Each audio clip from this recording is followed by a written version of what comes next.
The USS Liberty drifted through the black void of space, its hull gleaming under the light of distant stars. Captain Jake Morrison stood on the bridge, watching the main screen with tired eyes. 3 months had passed since they left Earth's solar system, and every day brought new wonders and new dangers. "Captain, we're picking up something strange on the long-range sensors," called Amy Patterson from her station. The young communications officer had short blonde hair and bright green eyes that never seemed to miss anything. She turned to face Jake with excitement written across her face. Jake walked over to her console and studied the readings. "What AM?" "I looking at Amy?" "It's a structure, sir. Artificial. About 2 hours away at current speed." Amy's fingers danced across her controls, bringing up a clearer image. "It's massive, Captain. At least 10 times bigger than our ship." Dr. Lisa Grant looked up from her medical reports at the science station. She was a tall woman with dark skin and graying hair pulled back in a neat bun. "Could it be a ship?" "I don't think so," Amy replied. "The energy readings are all wrong. It looks more like a station or a base of some kind." Tony Rodriguez moved closer from his security post near the elevator. The stocky man with his black mustache always looked ready for trouble. "Any signs of life?" Amy shook her head. "Hard to tell from this distance. But there's definitely power running through it. The thing is still active after who knows how long." Jake felt his heart beat faster. This was what they had come out here for. Earth's first deep space mission was supposed to map new systems and look for signs of intelligent life. Now they might have found exactly that. "Set course for the structure," Jake ordered. "All hands to stations. This could be our first real discovery." The Liberty changed direction, its engines humming with quiet power. As they got closer, the alien station grew larger on their screens. It was like nothing humans had ever built. Long curved arms stretched out from a central hub, and strange symbols covered its dark metal surface. "Captain," Dr. Grant said, checking her instruments. "I'm reading breathable atmosphere inside. The gravity appears to be similar to Earth normal." "That's convenient," Tony muttered. "Maybe too convenient." Jake understood Tony's concern. Everything about this felt like it might be a trap, but they had come too far to turn back now. "Amy, any response to our signals?" "Nothing, sir. I've tried every frequency we know." "Either. They're not receiving us, or they're choosing not to answer." The station filled their view now, enormous and mysterious. Dark windows dotted its surface like eyes, and Jake could see docking ports that might fit their ship. "There," Amy pointed at the screen. "That port looks like it might work for us." Jake made his decision. "Take us in. Docking procedure." "Sir," Tony stepped forward, "we don't know what's waiting for us in there." "That's exactly why we need to find out," Jake replied. "But we go in careful and ready." The Liberty attached to the station with a soft clang that echoed through the ship. Jake gathered his team in the airlock. Along with Tony and Amy, Dr. Grant joined them with her medical kit and scanning equipment. "Remember, we don't know what we're dealing with," Jake told them as they checked their equipment. "Stay together, stay alert, and if I say we leave immediately." They opened the airlock and stepped into the alien station. The air felt cool and clean, and soft lighting activated as they moved forward. The walls were smooth and curved, made of some kind of metal that seemed to glow from within. "This place is beautiful," Amy whispered, looking around in wonder. "Beautiful and empty," Tony added, his hand resting on his weapon. They walked down a wide corridor lined with the same strange symbols they had seen on the outside. Dr. Grant ran her scanner over everything, taking readings and recording data. "The technology here is incredible," she said. "Some of these systems have been running for thousands of years, maybe longer." They reached a large open area that looked like it might be a meeting room or control center. curved benches surrounded, a raised platform in the middle, and more symbols covered the walls and ceiling. "Jake," Amy called out, "I'm getting something on the communications array." Before anyone could respond, the air in the room began to shimmer. A soft musical sound filled the space, like wind chimes mixed with singing. Then they appeared. The aliens were tall and thin, at least 7 feet high. Their skin looked like it was made of crystal, catching and reflecting the light in rainbow patterns. They had 4 arms instead of 2, and their faces were long and narrow with large dark eyes. "My God," Dr. Grant breathed. There were 5 of the aliens, and they moved with grace that made them seem like they were floating. The one in front was larger than the others, with brighter crystal patterns on its skin. Amy fumbled with her equipment, trying to make sense of the musical sounds they were making. "I think I can translate some of this," she said. "It's like a language made of music." The lead alien approached them slowly. Jake held up his hand in what he hoped was a universal peace gesture. The alien stopped and made a series of melodic tones. "It's saying something about welcome," Amy reported, "and curiosity. I think they want to know about us." For the next hour, they tried to communicate. The aliens seemed peaceful and interested in the humans. They touched the walls and made more musical sounds, and Amy worked to understand their language. "They're called Zephyrians," Amy explained. "This is their ancient station. They've been watching our ship since we arrived." The lead Zephyrian, who Amy said was named Veltar, seemed especially fascinated by how the humans interacted with each other. Jake noticed the alien watching closely whenever they spoke or moved. Tony relaxed enough to step closer to Amy to look at her translation equipment. He put his hand on her shoulder in a friendly gesture as he leaned in to see her screen. The change in the aliens was immediate. They all stepped back, and Veltar made a sharp, discordant sound. The other Zephyrians began moving in what looked like a defensive pattern. "What did I do?" Tony asked, confused. Before anyone could answer, Veltar moved faster than anything. That size should be able to move. One of his 4 arms swept out and struck Amy across the face with tremendous force. Amy flew backward and hit the wall hard. Blood ran from her nose and mouth as she slid to the floor. But instead of staying down, she pushed herself up on her elbows and shook her head to clear it. "I'm okay," she said, though her voice was shaky. "I'm okay." That's when Veltar collapsed. Large alien fell to the floor like his legs had simply stopped working. His crystal skin flickered between different colors, and he made sounds like broken music. The other Zephyrians rushed to him, their own skin patterns flashing in what looked like panic. "What just happened?" Jake demanded, kneeling beside Amy. To check her injuries, Dr. Grant was already scanning both Amy and the fallen alien with her medical equipment. "I don't know, but we need to find out fast." "Amy, how do you feel?" "Like I got hit by a truck," Amy replied, accepting Jake's help to stand up. "But I've had worse." "What's wrong with him?" Veltar was shaking on the floor, his large eyes rolled back and his crystal skin flickering rapidly. The other aliens were making urgent musical sounds, but they seemed afraid to touch their leader. "Captain," Dr. Grant said, studying her readings, "this is impossible, but I think the alien is having some kind of neurological breakdown." And it started the moment Amy got back up. Jake looked from his injured communications officer to the collapsed alien leader. Amy was wiping blood from her face, but standing steady on her feet.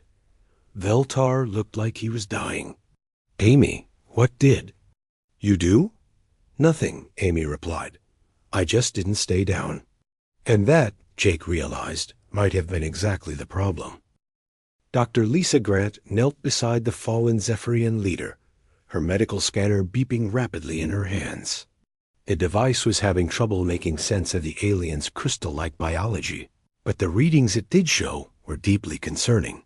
His Nervous system is completely overloaded, she said, looking up at Captain Jake Morrison. It's like his brain is trying to process something it can't understand. Amy Patterson sat on one of the curved benches, holding a cloth to her bleeding nose. Despite the hard hit she had taken, she seemed more worried about the collapsed alien than her own injuries. Is he going to be okay? She asked. I don't know, Dr. Grant replied honestly. I've never seen anything like this before. The other 4 Zephyrians stood around their leader, making soft musical sounds that Amy's translation equipment was picking up as worried conversations. They kept looking at the humans with what seemed like fear and confusion. Tony Rodriguez moved closer to Jake. Captain, maybe we should get back to the ship. This whole situation feels wrong. Jake watched the aliens and thought about what had just happened. No, Tony, we need to understand this. Something important just occurred here, and we need to figure out what. Dr. Grant continued scanning both Amy and Veltar. Captain, I'm getting some very strange readings. Amy's brain activity is showing patterns I've never seen before. What kind of patterns? Jake asked. It's like 3 different parts of her brain are all active at the same time. Usually when someone gets hit like that, you see either fight or flight responses. But Amy is showing fight, flight, and something else. Something that looks like social bonding. Amy lowered the cloth from her face. Social bonding? What does that mean? It means part of your brain is still trying to make friends with the thing that just hit you, Dr. Grant explained, which should be impossible from a neurological standpoint. One of the smaller Zephyrians approached them slowly. It's Crystal. Skin was flickering in patterns of blue and green. It made a series of musical tones that Amy's equipment struggled to translate. It's asking about me, Amy said, reading the translation. It wants to know why I'm still standing, and why I'm not afraid. But I am afraid, Amy replied to the alien, speaking slowly so her equipment could translate. I'm just not running away. The alien's skin patterns changed to deep purple, and it made more urgent sounds. Amy listened to the translation, her eyes growing wide. Captain, it says that what I just did is impossible. In their culture, when someone with power hits you, you either submit completely or you fight back with everything you have. You don't just get up and keep trying to be friendly. Jake felt pieces of a puzzle starting to come together in his mind. What else is it saying? Amy listened to more musical tones. It says Veltar's mind broke because he can't process what happened. His brain is trying to understand how I can be hurt, but not hostile, damaged, but not defeated. Dr. Grant's scanner beeped more urgently. Amy, I need you to think about exactly what you were feeling when you got hit and when you stood up. I don't know, Amy said, touching her bruised cheek. I was scared, obviously, and angry. But I was also thinking about how we came here to make contact, not to fight. I kept thinking that he probably didn't mean to hurt me that badly. That's it, Dr. Grant said excitedly. Amy, your brain was processing fear, anger, and forgiveness all at the same time. Most species can only handle one strong emotion at a time, especially in a crisis situation. The small Zephyrian made more sounds, and Amy translated. It says, humans smell wrong. Not bad wrong, but impossible wrong. We smell like we're afraid and angry and caring all at once, and that combination doesn't exist in nature. Veltar stirred on the floor, his crystal skin flickering weakly. He made a sound like broken wind chimes, and Amy's equipment caught some of the meaning. He's saying that we're a paradox, Amy reported. He hit me expecting me to either run away or attack him back. When I did neither, his mind couldn't handle it. Dr. Grant helped the alien leader sit up slowly. His large dark eyes looked at Amy with something that might have been wonder or terror. Captain, Dr. Grant said, I think we've discovered something incredible.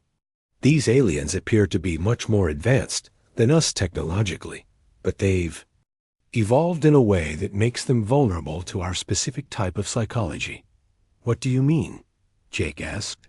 Look at this place. Dr. Grant gestured around the ancient station. This technology is thousands of years old and still running perfectly. These beings have probably mastered space travel, energy production, maybe even time itself. But they've never encountered a species that could take punishment and respond. With measured restraint, Tony looked skeptical. So you're saying Amy broke this guy's brain by being nice? Not exactly, Dr. Grant replied. I think she broke his brain by being complex. Most intelligent species probably evolved toward emotional simplicity, clear responses to clear threats. But humans kept all our contradictory emotional responses. We can be afraid and brave, angry and forgiving, hurt and hopeful, all at the same time. Veltar struggled to speak, his musical voice weak and broken. Amy listened carefully to the translation. He says his people gave up internal conflict millions of years ago, Amy reported. They modified themselves genetically to remove contradictory emotions. It made them peaceful and efficient, but it also made them unable to understand species that still have emotional complexity. He's saying something else, Amy continued, about humans being impossible. We're too weak to be a threat, but too strong to be victims. Too simple to be advanced, but too complex to be primitive. Jake knelt down beside the alien leader. Tell him we didn't come here to fight. We came to learn and to make friends. Amy translated, and Veltar's response came back as a sound like laughing and crying at the same time. He says that's exactly the problem, Amy said. We got hurt, and we still want to be friends. His brain can't process that combination. Dr. Grant was studying readings from both her patients. This is fascinating from a medical standpoint. Amy, your body is producing stress hormones from the fear and pain, endorphins from the social bonding, and adrenaline from the fight response. But instead of canceling each other out, they're all working together. Is that bad? Amy asked. For you? No, it seems to be keeping you stable and alert. For him? Dr. Grant looked at Veltar's flickering skin. It's like showing a color to someone who's colorblind, except the color is an emotion they literally cannot experience. Tony was keeping watch near the entrance to the chamber. Captain, I'm picking up movement outside. More ships are approaching the station. Jake felt his stomach drop. What kind of ships? Big ones, Tony replied grimly. And there are a lot of them. Amy translated this news to the small Zephyrian, who immediately made urgent musical sounds to its companions. Their crystal skin all turned the same shade of deep red. What are they saying? Jake asked. Amy's face went pale as she listened to the translation. They're saying that word of our arrival has already spread. Other Zephyrian fleets are coming to see the impossible humans for themselves. That doesn't sound good, Tony said. Veltar struggled to his feet with help from his companions. He looked directly at Amy and made a series of slow, careful sounds. He says we have maybe an hour before the fleets arrive, Amy translated. And he's not sure they'll be as curious as he was. Some of them might decide we're too dangerous to exist. Jake looked around at his small crew, trapped on an alien station, surrounded by beings whose minds they could accidentally break just by being human. Dr. Grant, how fast can you figure out exactly what makes us so dangerous to them? I'll need to run more tests on both Amy and Veltar, she replied. But Captain, if I'm right about this, we might have discovered humanity's first real advantage in a galaxy full of more advanced species. What advantage? Jake asked. Dr. Grant smiled. Grimly, we're too stubborn to make sense. Dr. Lisa Grant worked quickly at her portable medical station, scanning both Amy Patterson and the alien leader Veltar with every device she had brought. The readings were unlike anything in her medical textbooks, but patterns were starting to emerge. "Captain, I think I'm beginning to understand what happened," she said to Jake Morrison, who was pacing nervously near the entrance of the chamber.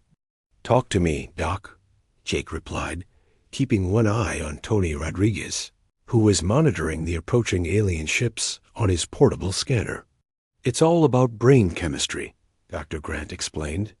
"When Amy got hit, her brain released a cocktail of chemicals that shouldn't be able to work together.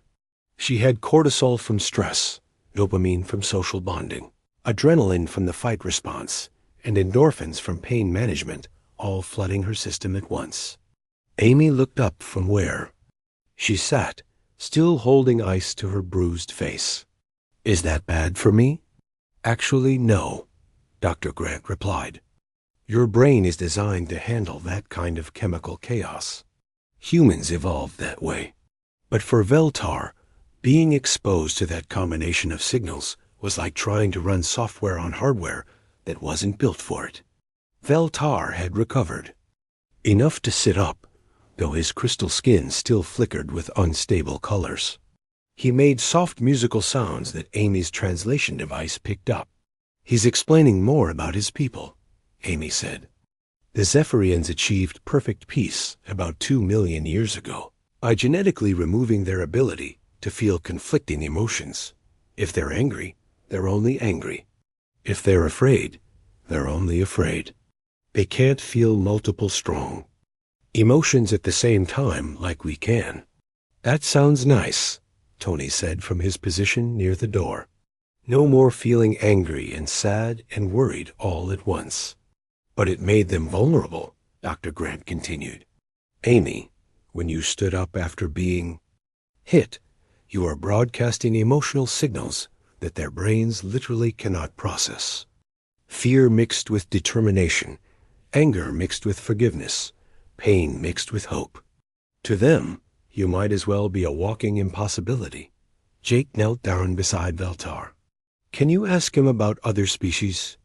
Have they met anyone else like us?" Amy translated the question, and Veltar's response came back as a long, complex musical passage. "He says they've encountered hundreds of different species over millions of years," Amy reported. "Some were more aggressive, some were more peaceful, some were more intelligent, some were stronger. But all of them followed predictable emotional patterns. Fight or flight, submit or dominate. Simple responses to simple situations." "What about species that could hurt them like we apparently can?" Jake asked. Veltar made more sounds, and Amy's face grew serious as she listened to the translation. "He says there have been 3 other species that had effects similar to ours. All 3 were completely destroyed by the Zephyrian fleets." The chamber fell silent, except for the soft humming of the station's ancient machinery. "Destroyed how?" Tony asked grimly. Amy translated the question, and Veltar's skin shifted to darker colors as he responded. "Not in battle," Amy said. "The Zephyrians didn't fight them. They just removed them. Entire worlds sterilized from orbit. Whole civilizations wiped out before they could spread to other systems." "Because they were dangerous?" Jake asked. "Because they were confusing," Amy replied after listening to more of Veltar's explanation. "The Zephyrians couldn't understand them, couldn't predict them, couldn't control them. So they eliminated them to preserve galactic stability." Dr. Grant's medical scanner beeped urgently. "Captain, I'm picking up something new. Amy's brain patterns are changing again." "How?" Amy asked, concerned. "You're getting angry," Dr. Grant observed, "but you're also getting more determined to find a peaceful solution. And you're feeling protective of people you've never met who died millions of years ago. It's creating an even more complex emotional signature." Veltar suddenly made sharp, discordant sounds, and his crystal skin flashed bright red. The other Zephyrians backed away from the humans. "What's wrong with him now?" Tony demanded. Amy checked her translation device.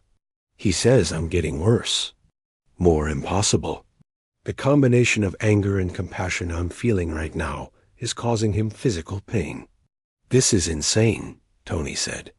We're accidentally torturing them just by having human emotions. Jake looked around at his crew, then at the alien beings who were clearly struggling just to be in the same room with them. Dr. Grant, is there any way to make this better? To make us less ... whatever we are to them? I don't think so, Captain. Dr. Grant replied. This isn't something we're doing on purpose. It's just how human brains work. We feel complex emotions because that's how we evolved to survive. Taking that away would make us not human anymore. Amy translated this explanation to Veltar, whose response was a sound like breaking glass. He says that's exactly the problem.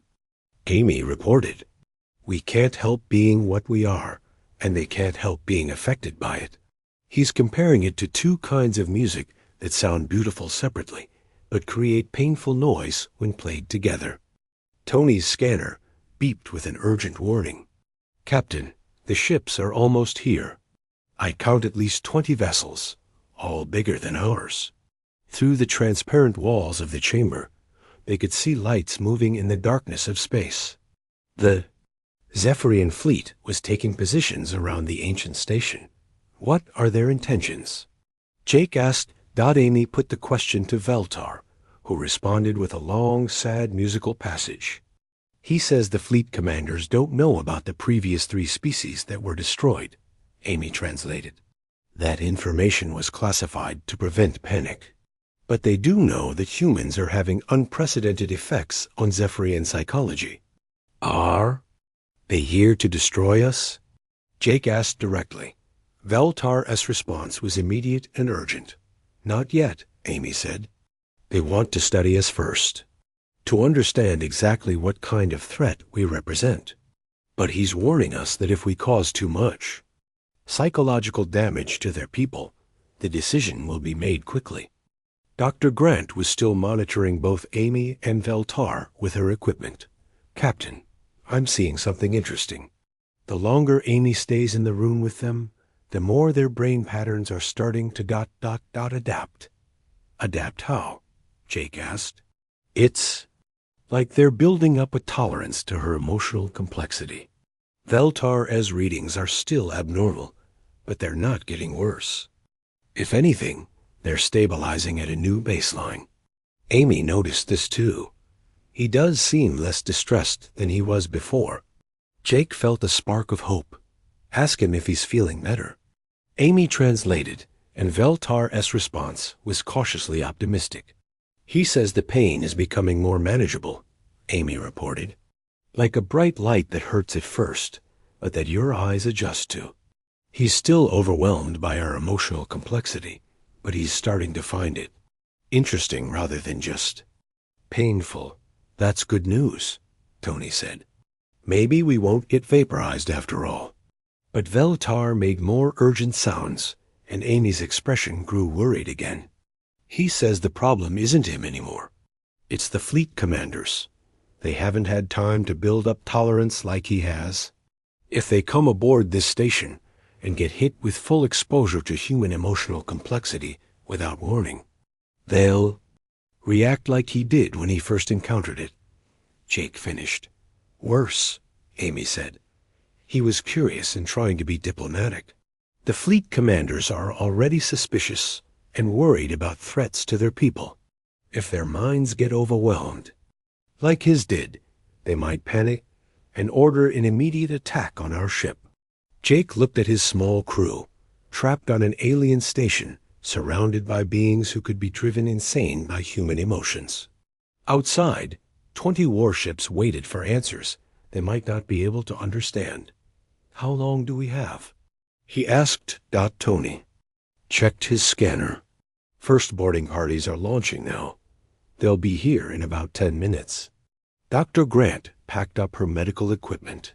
Captain, we need to find a way to control our emotional output, or at least prepare them for what they're about to experience. How do we prepare someone for something that's literally impossible for them to understand? Amy asked. Jake looked at Viltar, who was watching them with his large dark eyes. Despite everything that had happened, the alien leader seemed genuinely concerned for their safety.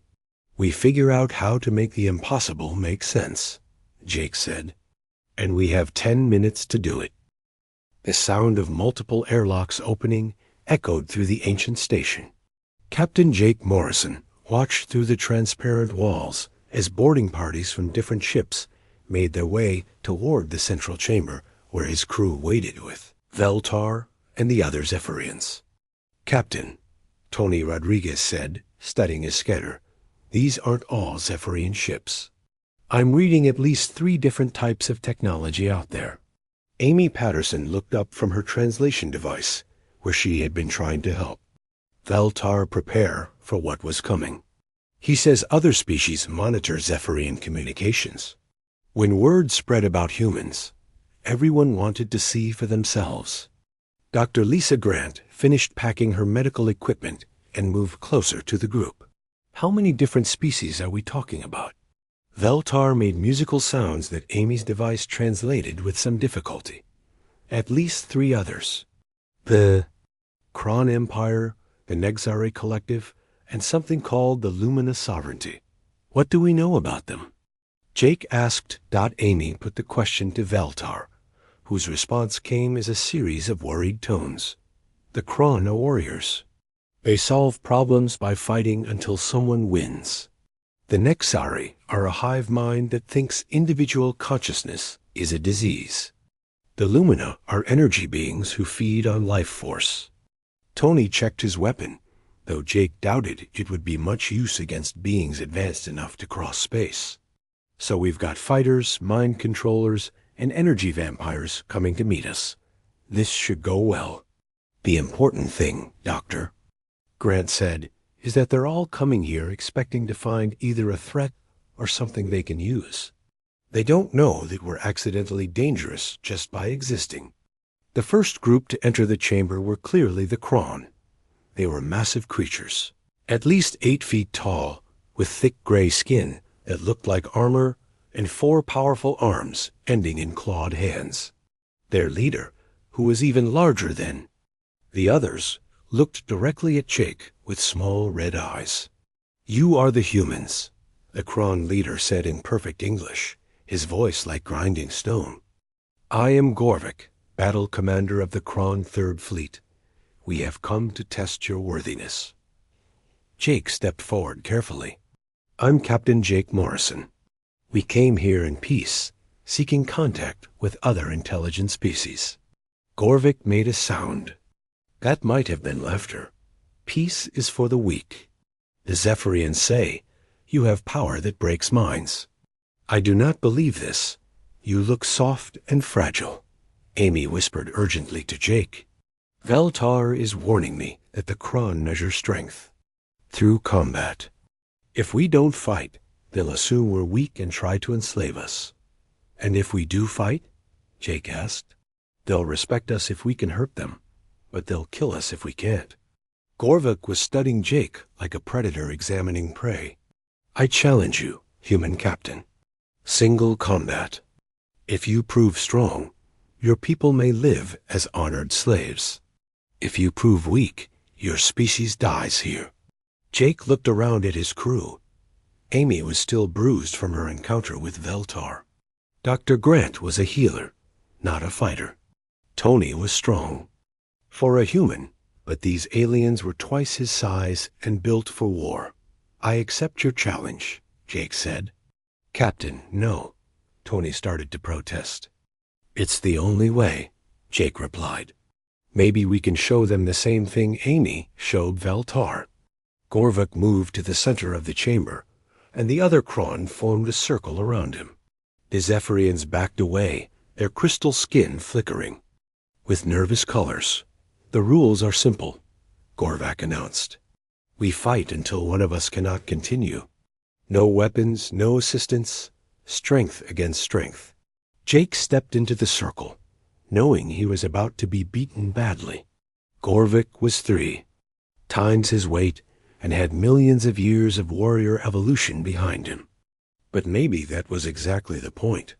Gorvak attacked without warning, one of his massive fists swinging toward Jake's head with enough force to crush stone. Jake tried to dodge, but the alien was too fast. The blow caught him on the shoulder and sent him flying across the chamber. Jake hit the wall hard and slid to the floor, his shoulder screaming with pain. He could taste blood in his mouth, and his vision was blurry. Any sane person would stay down. Instead, Jake pushed himself to his feet. Gorvak's red eyes widened slightly. Interesting. But not enough. The second attack was even harder. Gorvak's clawed hand raked across Jake's chest, tearing his uniform and leaving bloody scratches on his skin. The impact lifted Jake off his feet and sent him crashing into one of the curved benches. Jake lay there for a moment, struggling to breathe. His ribs felt broken, and every movement sent waves of pain through his body. He could hear Amy calling his name, but it sounded far away. He stood up again. This time, Gorvak hesitated. "Why do you continue? You cannot win. You cannot even hurt me." Jake wiped blood from his mouth and looked directly into the alien warrior's eyes. "Because giving up isn't what humans do." "That is foolish," Gorvak said, but there was something different in his voice now. "Maybe," Jake agreed, "but it's what we are." Gorvak struck him a third time, this blow aimed at Jake's stomach. Jake doubled over and fell to his knees, gasping for air. The pain was so intense he couldn't think straight, but he got up. Gorvak took a step backward. His massive frame was beginning to shake slightly, and his red eyes were wide with something that looked like confusion or fear. "This is not possible," the Kron leader said. "Nothing takes that much damage and continues to fight." "I'm not fighting," Jake said, swaying on his feet but still standing. "I'm just not quitting." That's when Gorvak collapsed. The massive alien warrior fell to his knees, then onto his side, his forearms clutching at his head. He was making sounds like a wounded animal, and the other Kron rushed to help him. Dr. Grant immediately moved to both Jake and the fallen alien, her medical scanner working frantically. "Captain, are you all right?" "I live," Jake said, though he wasn't entirely sure that was true. "What's wrong with him?" "The same thing that happened to Veltar," Dr. Grant replied. "His brain can't process what just happened." In Kron culture, beings either dominate or submit. They don't endure without purpose. Amy had been translating the worried sounds from the other Kron. "They're saying Gorvak's mind is breaking because you kept standing up without fighting back. It's like you broke their fundamental understanding of how combat works." Before anyone could respond, the air in the chamber began to shimmer with a different kind of energy. The second group of aliens had arrived. The Nexari were unlike anything the humans had seen before. They moved as one, a group of pale, thin beings with large heads and no visible eyes. When they spoke, it was with one voice from all their mouths at once. "We are the Nexari Collective. We have come to absorb the human consciousness into our unity. Individual thought is chaos. We will bring you peace through joining." Amy felt a pressure in her mind, like something trying to push its way inside her thoughts. The other humans felt it too, a creeping sensation that made them want to stop thinking for themselves. But Amy's mind was too chaotic for the Nexari to handle.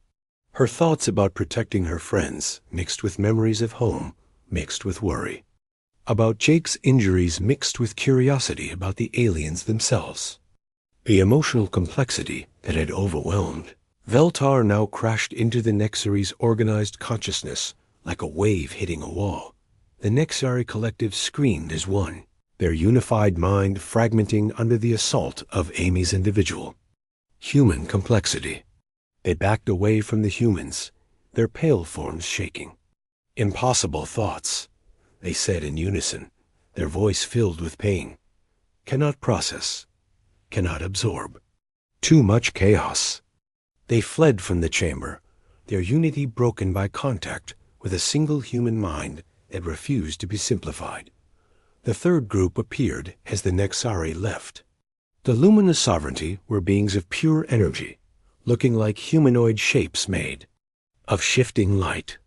Their leader approached Tony, who was helping to support the injured Jake. "We are Lumina," the energy being said, its voice like electricity. "We sustain ourselves on life force. Your energy patterns are unique. We will sample your essence." The Lumina reached out with an arm of pure energy and touched Tony's chest. Immediately, the alien began to convulse, its light flickering wildly. "Your life force," the Lumina gasped. "It contains too many contradictions. Fear and courage, selfishness and sacrifice, despair and hope all mixed together. It burns us." The energy being released Tony and retreated, its light dimming. "We cannot feed on chaos. Your essence is poison to our kind." As the three alien species retreated in confusion and pain, Jake realized what had just happened. Humanity had just faced representatives of the three most powerful civilizations in this part of the galaxy, and won not through superior technology or greater strength, but by simply being too complex for any of them to handle. "Well," Jake said, leaning heavily on Dr. Grant for support, "that went better than expected." The chamber fell quiet, except for the soft humming of the ancient station's machinery. Captain Jake Morrison sat on one of the curved benches, while Dr. Lisa Grant treated his injuries. Around them, the representatives of 4 different alien species watched the humans with expressions ranging from fear to wonder. Veltar was the first to speak, his musical tones now familiar to Amy Patterson's ears. She listened to his words and then turned to Jake. "He says he needs to send a message to the Galactic Council," Amy translated. "What happened here today changes everything." "What kind of message?" Jake asked, wincing as Dr. Grant wrapped his ribs. Amy listened to more musical sounds from Veltar. "He wants to tell them that humans aren't a threat in the way anyone expected.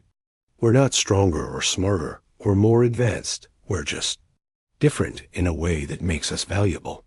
Gorvok, the massive Kron warrior, had recovered enough to sit up. His red eyes looked at Jake with something that might have been respect. "You defeated me without striking a blow," he said in his grinding voice. "This is a new kind of strength." "I didn't defeat you," Jake replied. "I just didn't give up." "In the Kron Empire, that is the same thing," Gorvok said. "A warrior who cannot be broken cannot be conquered. But a warrior who will not break others cannot be feared. This is a paradox that hurts my mind to consider." The Nexari Collective had managed to pull their scattered consciousness back together, though they kept their distance from the humans. When they spoke, their unified voice was quieter than before. "We understand now why individual consciousness persists in the galaxy," they said. "Your chaotic thoughts create patterns too complex for unity to absorb. You are proof that diversity of mind serves a purpose we did not recognize." The Lumina energy being flickered weakly near the chamber's entrance. "Your life force teaches us that existence need not be simple to be sustainable. We have fed only on pure emotions for eons. You show us that mixed feelings might contain greater nourishment, though we cannot safely consume them." Dr. Grant finished treating Jake's injuries and turned her attention to the wounded aliens. Her medical scanner worked on Veltar first, showing that his nervous system was stabilizing. "Captain," she said, "I'm getting readings that suggest all of them are adapting to our presence. Their brain patterns are changing, becoming more complex. Is that good or bad?" Jake asked. "I think it's evolution in action," Dr. Grant replied. "Exposure to human emotional complexity is forcing their minds to develop new pathways. They're not becoming human, but they're becoming more capable of understanding humans." Amy had been working with the station's communication systems, helping Veltar prepare his message to the Galactic Council. The translation was difficult because there were no words in most alien languages for the concepts they needed to express. He's trying to explain that humans represent a new category of intelligence, Amy said. Not more advanced, but different in a way that no other species has. Achieved. He's calling us living contradictions, and says that might be exactly what the galaxy needs. What does he mean by that? Jake asked. Veltar made a long series of musical tones, and Amy listened carefully before translating. He says the galaxy has been stuck in patterns for millions of years. Every conflict ends the same way because every species follows predictable emotional responses. Humans can break those patterns because we don't follow the rules. Tony Rodriguez had been monitoring the ships outside through his scanner. Captain, more vessels are arriving. Word is spreading fast. Through the transparent walls, they could see dozens of ships taking positions around the ancient station. Ships of designs the humans had never seen before, representing species from across the galaxy. They're not attacking, Tony reported. They're just watching. Gorvuk stood up slowly, his massive frame still shaking slightly from his encounter with human psychology. I must return to my fleet and report what I have learned. The Kron Empire will need time to understand what humans represent. What will? You tell them? Jake asked. That I found warriors who cannot be defeated because they do not know how to surrender, but who also cannot be enemies because they do not know how to hate without also hoping for peace. Gorvik paused at the chamber entrance. It will take us time to understand this, but understanding it may make us better warriors. The Nexari Collective moved toward the exit as well. We return to our unity with new knowledge, they said. Individual. Consciousness may serve purposes that collective thought cannot achieve. We will study this possibility. The Lumina energy being flickered brighter as it prepared to leave. We go to meditate on the concept of nourishment through complexity rather than simplicity. Perhaps there are ways to grow stronger through embracing contradiction rather than eliminating it. As the alien representatives departed, Veltar remained with the humans. His crystal skin had settled into steady, calm patterns. Ask him what happens now, Jake said to Amy. Amy translated, and Veltar's response was longer and more complex than anything he had said before. He says the Galactic Council will need to create new categories for dealing with humans, Amy reported. We can't be classified as a threat because we don't attack. We can't be classified as weak because we can't be broken. We can't be classified as simple because our thoughts are too complex.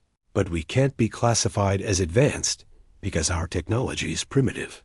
So, what does that make us? Dr. Grant asked. Amy listened to more musical tones. He says we're mediators. Beings who can stand between any two other species and survive contact with both. He thinks humans might be the key to solving conflicts that have lasted for millions of years.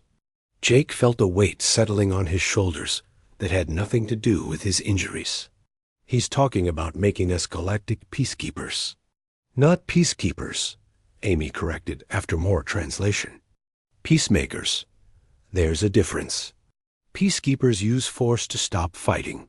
Peacemakers use understanding to prevent fighting from starting. Dr. Grant was studying the readings from her medical scanner. It makes sense from a biological standpoint. We're the only species we've encountered that can take damage from multiple sources while maintaining empathy for all parties involved. Veltar made more urgent musical sounds, and Amy's expression grew serious as she listened. He says there are wars happening right now across the galaxy. Species that have been fighting for so long, they've forgotten why they started. Traditional diplomacy fails because each side follows predictable patterns. But humans might be able to absorb attacks from both sides and still find ways to help them understand each other. That sounds dangerous, Tony said. Everything we've done today has been dangerous, Jake replied. But it's also been necessary. Amy continued translating Veltar's words. He's offering to take a message back to Earth, to your government leaders. He wants to propose an alliance. The Zephyrians will provide ships and technology. Humans will provide something no other species can, the ability to make peace between enemies who have forgotten how to stop fighting. Jake looked around at his crew. Amy with her bruised face and her gift for understanding impossible languages. Dr. Grant with her steady hands and her ability to heal both humans and aliens. Tony with his protective instincts and his willingness to stand guard over people he barely knew. What do you think? Jake asked them. I think, Dr. Grant said, that we came out here looking for other intelligent life. Instead, we found out what makes human life special. I think, Amy added, that getting hit in the face was worth it if it leads to lasting peace. I think, Tony concluded, that someone has to do this job, and it might as well be us. Jake stood up carefully, his ribs still aching from Gorvak's attacks. Outside the chamber, dozens of alien ships waited for humanity's answer. Tell him yes, Jake said to Amy. Tell him that humans accept the responsibility of being galactic mediators. But tell him we do it our way, with our values. We don't just stop fights. We help people remember why they wanted peace in the first place.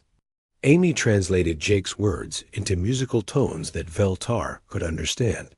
The alien leader's crystal. Skin brightened with colors that seemed like joy. Through the station's communication array, Veltar began broadcasting to the galaxy. The message was simple but revolutionary. Humanity had arrived, and nothing would ever be the same. In the months that followed, human diplomatic teams would spread across the galaxy, armed with nothing but their ability to endure and forgive. They would stand between warring species and absorb attacks from all sides until exhaustion forced everyone to sit down and talk. Some would call them the galaxy's greatest peacekeepers. Others would call them the most stubborn species ever encountered. Both would be right.